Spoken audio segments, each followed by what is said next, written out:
Bismillahirrahmanirrahim. Ashabus Sa'adah, Tuan District Officer Tuan Mio Hizbullah bin Mio Abdul Malik dan semua ketua jabatan yang ada pada hari ini. Saya difahamkan OCPD juga ada di sini dan yang selainnya. Alhamdulillah, CEO Commanding Officer, Alhamdulillah. Lupa camp apa kat tentera ada kat Batu Gajah, Alhamdulillah. Dan selainnya, dan hadirin wa hadirat semua ahli qaryah masjid. Ini masjid Masjid Ninda Opah teman, Alhamdulillah. Assalamualaikum warahmatullahi wabarakatuh. Alhamdulillah. Jadi saya takkan berpanjangan, insyaAllah. Cumanya teman Alhamdulillah dapat balik kampung. Literally Batu Gajah, kampung kami di Sungai Terap. Jadi kalau di Masjid Sungai Terap tu dulu surau ni, Masjid Sungai Terap. Jadi atuk saya, Tok Kasim di sini. Ada antara yang orang tua-tua sini mungkin kenal dulu, panggil Dresa Kasim. Kerja dekat Cangkat dulu. Jadi kami memang bertuah sungguh, Alhamdulillah, sebab dapat Paduka Seri Sultan Perak Tuanku Sultan Azlan dapat namakan masjid ni atas nama bonda baginda, dan ini anda Ninda kami lah, Alhamdulillah. Ada bersangkut paut dengan tuanku melalui Ninda kami Opah Putih di Sungai Terap. Anak anda pada Tuh Seri Diwangsa Ahmad yang mengkahwinkan putrinya Tuh Puan Khadijah lah pada almarhum Sultan Yusof, Masya Allah, Alhamdulillah. Dan dengan itu kita dapat keberkatan di Batu Gajah.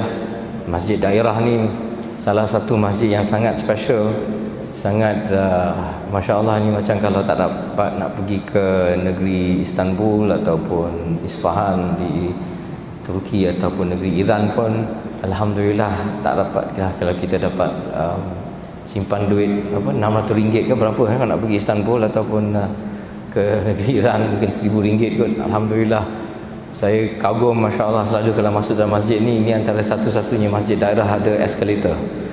Jadi ini barakah kita punya tuan yang ada kat sini. Jadi di sini saya pun sembah pada Paduka Seri Sultan Perak Tuanku Sultan Nazrin Mu'izzuddin Shah, Alhamdulillah, yang saya akan memberi kuliah maghrib pada hari yang mulia ini, pada tahun yang baru ini.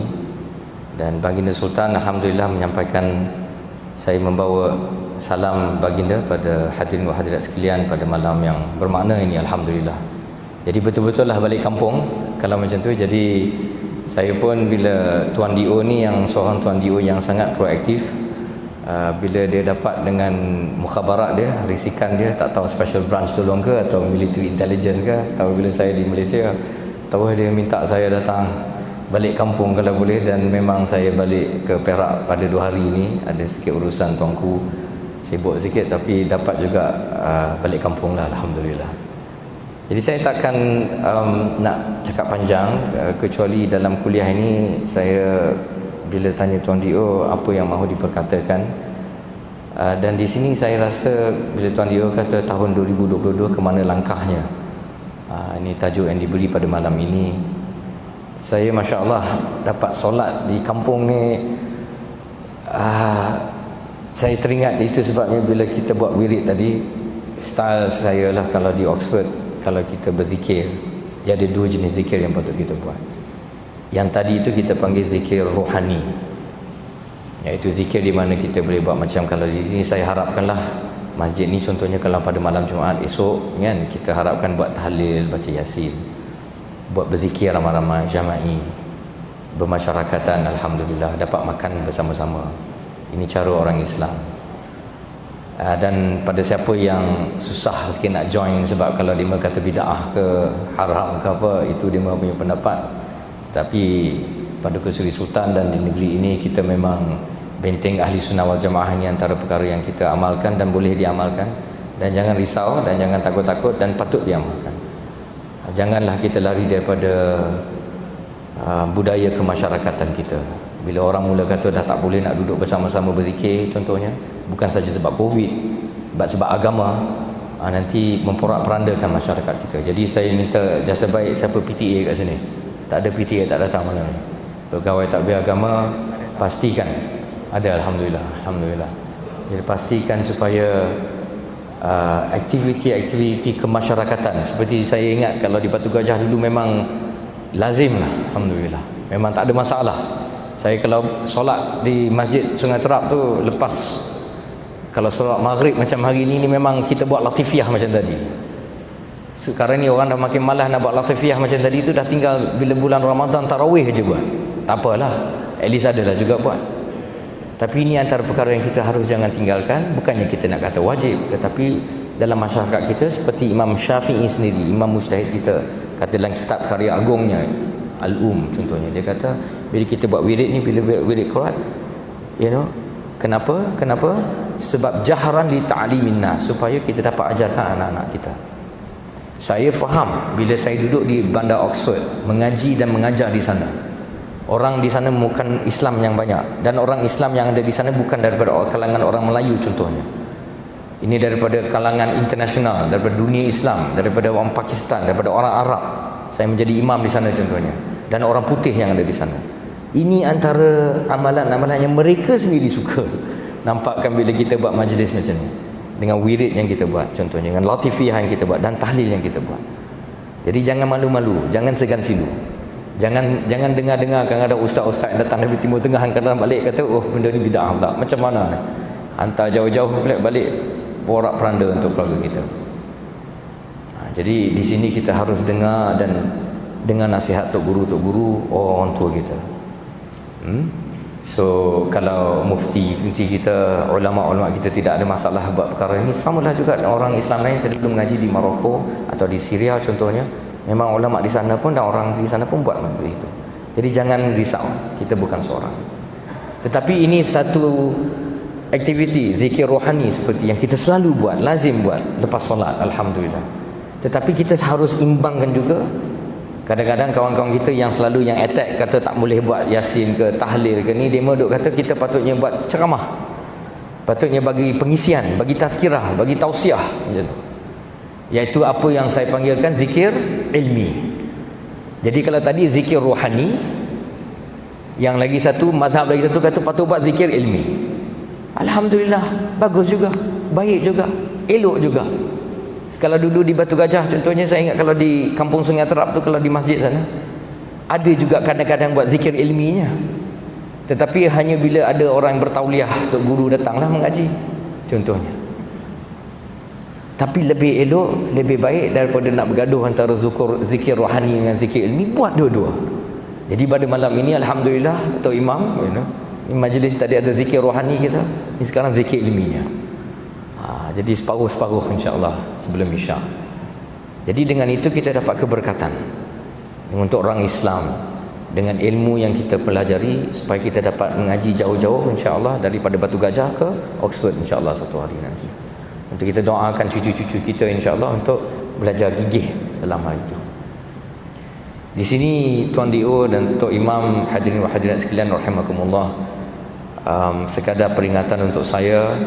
Sebab saya ingat antara bila saya grow up, bila dengar latifiyah macam tadi, inilah yang latifiyah yang saya daripada kecil lagi dengar, zikir tahlil itu.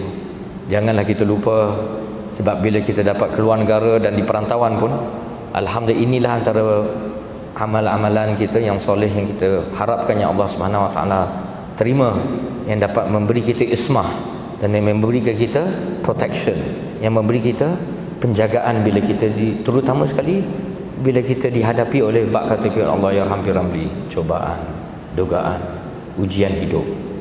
Percayalah begitu. Antara zikir rohani yang sometimes kita tidak tahu apa pun, apa sometimes asrar atau rahsianya, bila kita amalkan, Masya Allah, sometimes benda tu memang ada je dapat menyelamatkan kita. Dan juga sama makam ilmu itu juga begitu.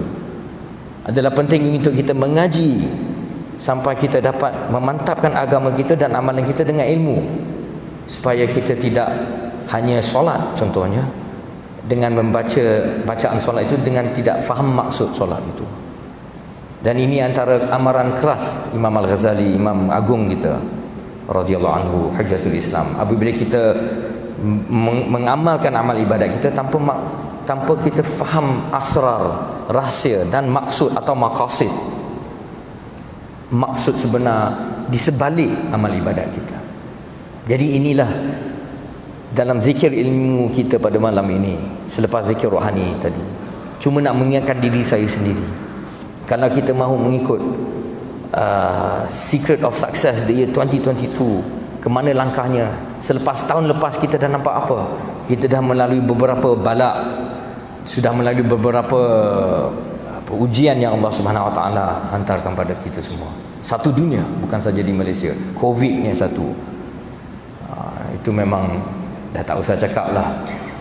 Lepas tu kalau di Malaysia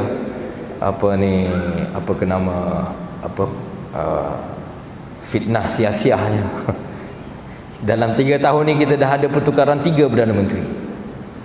Masya Allah. Kalau tidak dengan kebijaksanaan duli-duli tuanku kita, alhamdulillah, bukan saja sebagai ketua-ketua negeri dan ketua-ketua agama kita, ketua negara kita, tetapi juga sebagai ketua agama kita, memang bermasalah negara kita apabila kita nampak keadaan politik kucak-kacir sebegini rupa. 3 tahun 3 Perdana Menteri. Subhanallahazim. Ada pula ajaib bin pelik, tak boleh nampak, fikir daripada mata kita, mata akal kita memang tak pernah nampak perkara sebegini rupa. Baru-baru ini baru kita lepas dengan bala yang paling latest, banjir yang tak disangka. Negeri Darul Ihsan, antara negeri yang paling termoden di Malaysia pun tidak dapat mengelakkan daripada begitu. Jadi bagaimana ini hadirin wa hadirat sekalian rahimakumullah? Apakah ilmu yang kita mahu pelajari pada malam ini untuk memberi kita ketabahan supaya kita faham yang sebenarnya semua ini adalah datang dari Allah Subhanahu Wa Taala sebagai satu ujian. Bak kata Piramli, cobaan, dugaan. Tak tahu dia duduk kat pokok tu nampak apa. Kita duduk dalam pokok dunia ini nampak banjir, nampak COVID, nampak haluan ataupun keadaan politik yang tidak menentu. Jadi dengan itu saya mahu kongsikan satu kaedah ungkapan ulama kita dalam mazhab Syafi'i yang terkenal. Kaedah di mana ulama kita selalu mengajarkan kita bila kita melalui ujian-ujian sebegini, ingatlah kalam ini. An-ni'matu biqadarin nikmati wan nikmatu biqadarin ni'mati. Sesuatu nikmat yang diberikan oleh Allah Subhanahu Wa Taala itu adalah dengan kadar nikmah yang dihantarkan oleh Allah Subhanahu Wa Taala juga. Apa makna nikmah?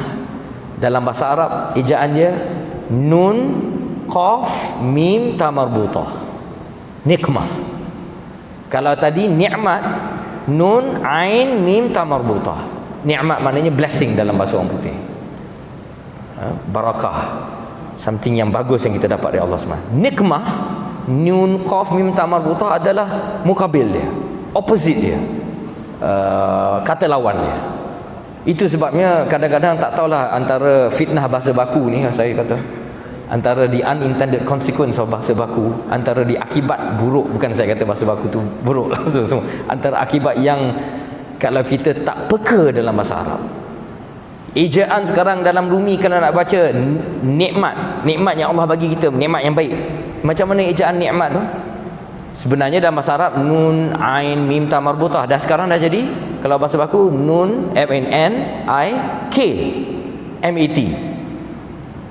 Zaman tu tak apalah lagi bila tulis n i k m e t, kita duk mengaji faham bila walaupun ejaan n i k m e t kita masih talafuznya untuk tajwidnya dalam bahasa Melayu kita masih cakap nikmat, ada huruf ain tu masih dengar lagi.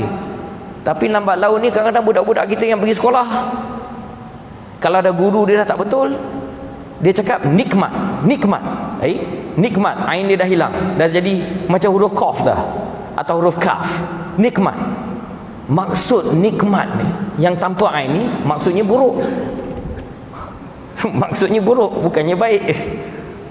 Patutlah kalau doa tak habis-habis doa, ya Allah ya Tuhan aku, berikanlah nikmat padaku. Nikmat ada huruf qaf tu. Nikmat. Aku nak pas SPM aku tak lingkup tak pas. Dah berapa kali aku cuba nak paskan SPM, berikanlah aku nikmat. Ini maksud dia tak sedar, maksud dia balak sebenarnya. Tu sebab dia tak pas kot, Subhanallahazim. Jadi ini satu peringatan daripada seorang yang mungkin faham lebih sikit bahasa Arab kepada selain yang tidak faham bahasa Arab. Jaga-jaga. Kadang-kadang Allah pun boleh uji kita. Cobaan, bab kata Piramli, dengan bahasa Melayu tu sendiri, dengan bahasa baku tu, ejaan Dewan Bahasa Pustaka. NIKMAT, talafuznya, dia punya pronunciationnya bukan nikmat. Nikmat, bukan nikmat, tetapi ni'mah. Subhanallah azim. Jadi di sini kalam ulama kita menasihatkan kita, an-ni'matu biqadarin nikmati. Setiap nikmat yang kita dapat rasa yang Allah anugerah kita, sebenarnya kadarnya bersaing dengan setiap bala yang Allah turunkan juga. In a way, every blessing you get is relative to the suffering you go through. And opposite dia betul juga. Wan nikmatu, yakni setiap bala yang kita ditimpa, biqadari ni'mati. Setiap bala yang kita lalui juga adalah sebenarnya dengan kadar nikmat yang Allah beri. Allah Subhanahu wa taala tidak akan menguji kita kalau kita tidak akan dapat tahan itu. La yukallifullahu nafsan illa wus'aha. Shadaqallahul azim. Dalam ayat Al-Quran Al-Karim terkenal yang kita tidak akan Allah tidak akan memberikan kita satu ujian dengan taklif. Kita bertanggungjawab dengan amal kita saja. Kita tidak bertanggungjawab dengan amalan bonda ayah kita, atau kita tak ada bertanggungjawab dengan amal yang orang lain, kecuali bila kita jadi ibu bapa, bila masa anak kita tengah membesar yang kita bertanggungjawab contoh.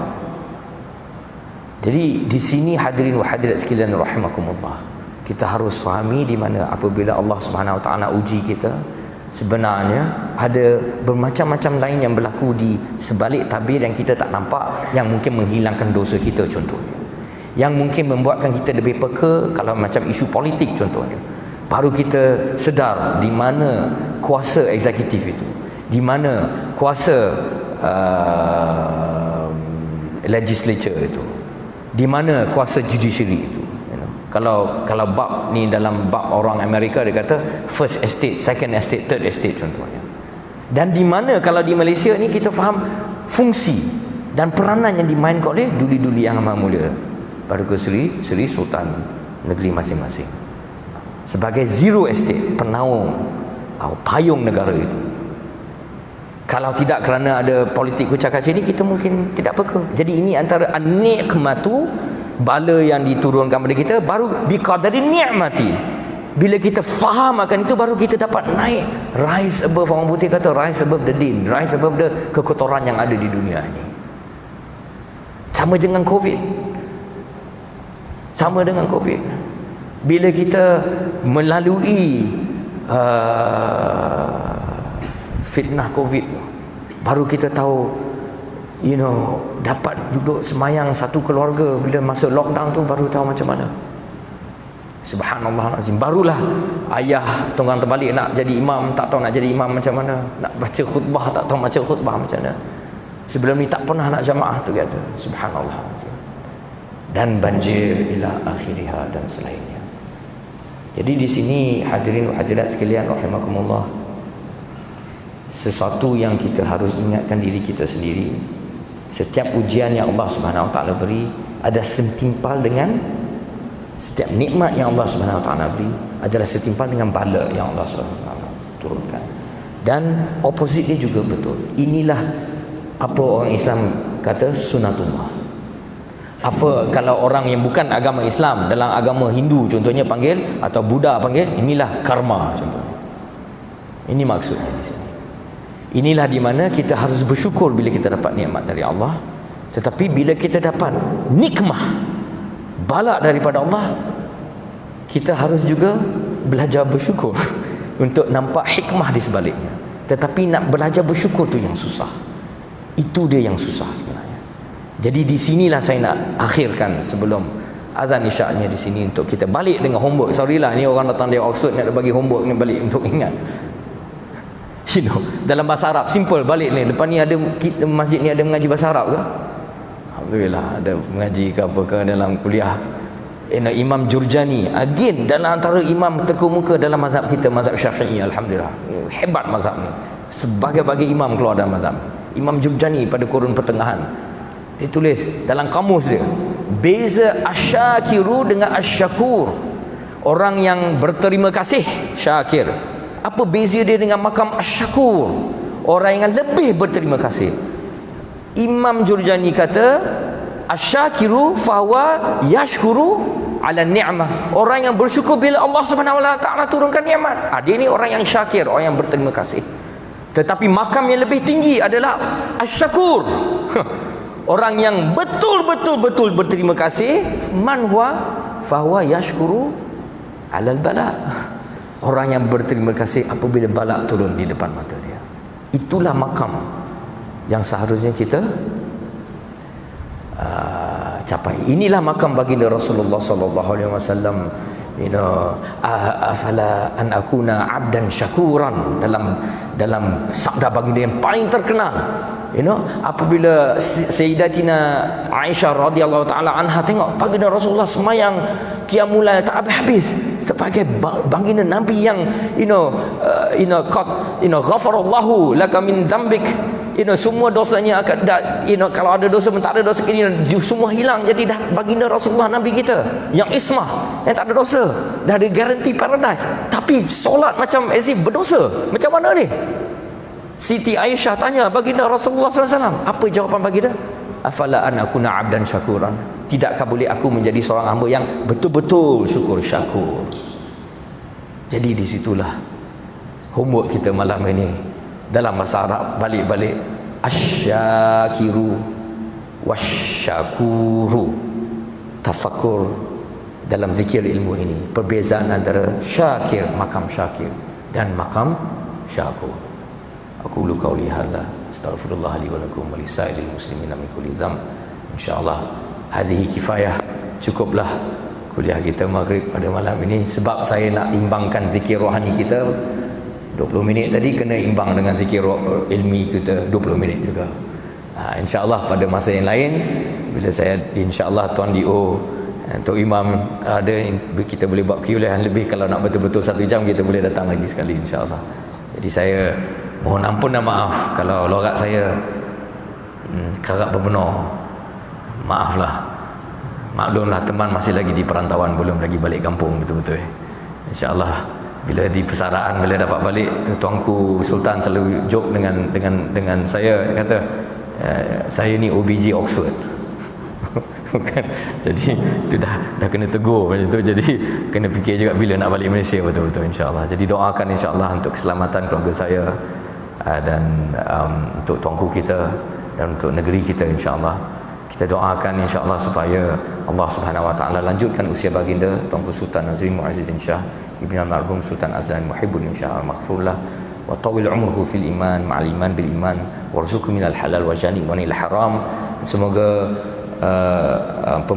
pemerintahan tuanku terus berdaulat dan memerintah dengan adil dan saksama untuk maslahat rakyat Perak. Darul ridwan ya Allah rabbil alamin, bi rahmatika ya arhamar rahimin. Wa sallallahu ala sayyidina Muhammad wa alihi wasallam wa ala ra'sina Abi Bakar wa Umar wa Uthman wa Ali radhiyallahu anhum ajma'in wa ala al-arba'ati al-a'immah al-mujtahidin la siyama imamina asy-Syafi'i wa muqallidihim fid din wal ulama al-'amilin wal fuqaha wal muhaddithin wal qurra'i wal mufassirin wa sadati sufiyyatin wa haqiqin wa tabi'ina lahum bi ihsani ila yaumiddin warzuqna kamalan mutaba'ati lahu zahiran wa batinan fi salam wa afiyah. Moga kami dapat mengikut jejak baginda Rasulullah sallallahu alaihi wasallam. Sunnah baginda bukan saja sunnah baginda yang zahir, bahkan sunnah baginda yang batin, bukan saja sunnah baginda yang tersurat, bahkan juga yang tersirat, supaya kita dijauhkan oleh ajaran-ajaran sesat ya Allah, bi rahmatika ya arhamar rahimin. Ala hadhihi niyyah sya'unillahil amul fatihah. A'udzu billahi minasyaitonir rajim. Bismillahirrahmanirrahim. Alhamdulillahirabbil alamin arrahmanir rahim maliki yaumiddin. Iyyaka na'budu wa iyyaka nasta'in ihdinas siratal mustaqim siratal ladzina an'amta 'alaihim ghairil maghdubi 'alaihim waladdallin. Rabbi fil lana wa li walidina amin. Taqabbalallahu minkum insyaallah. Assalamualaikum warahmatullahi wabarakatuh.